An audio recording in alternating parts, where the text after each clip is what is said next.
In our discussion so far of exponents, we've had only positive number of exponents, positive numbers as exponents. So we might have had something like this, maybe like 2 to the third, which means 2 times 2 times 2, which represents the number 8. But what about this one? 2 to the negative 3, or maybe even 2 to the 0. What is that, if any number at all?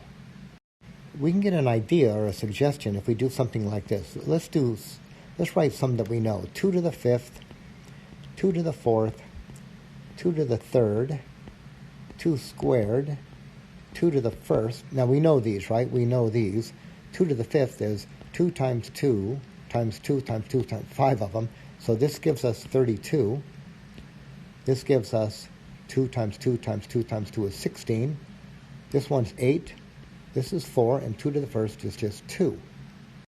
So now we have a pattern going on here. The base is 2, and the exponents are decreasing by 1. So if we keep this pattern going, the next one would be 2 to the 0, and we don't know what that's going to be. I mean, how do you even write that? 2 appears, what, 0 times?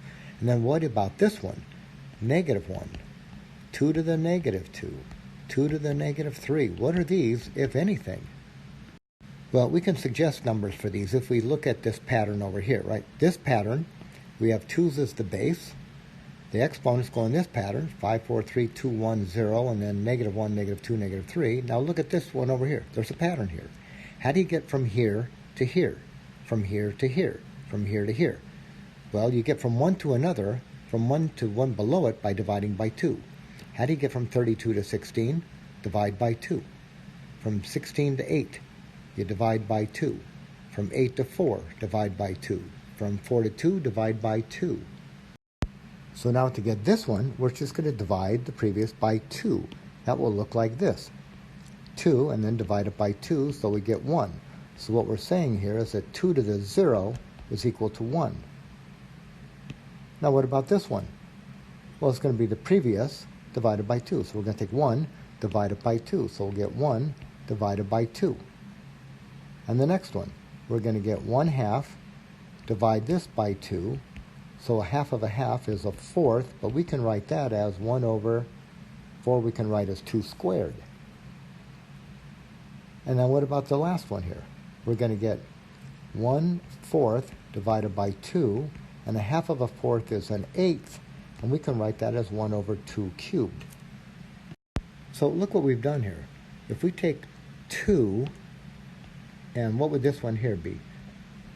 Negative 2 to the 4th. Well, what have we done? Look at these. These negative exponents, it seems to give us a fraction with a 1 in the numerator, and this number here to that power but positive, if that made any sense. It's going to be 1 over, then I take that base, but I raise it to the positive power. So in general, we're going to have this. 2 to the negative n, not quite general yet. This is going to be 1 over 2 to the positive n. Or in general, how about this? X to the negative n is 1 over x to the n, and this works as long as x is not equal to 0. And we have this one here giving us this. In general, it's going to be x to the 0 is equal to 1, again, as long as x is not equal to 0. So if you take a non-zero number, raise it to the 0 power, you get 1. What this rule says is that if you have a negative exponent, you can change the exponent to positive if you just put the base into the denominator.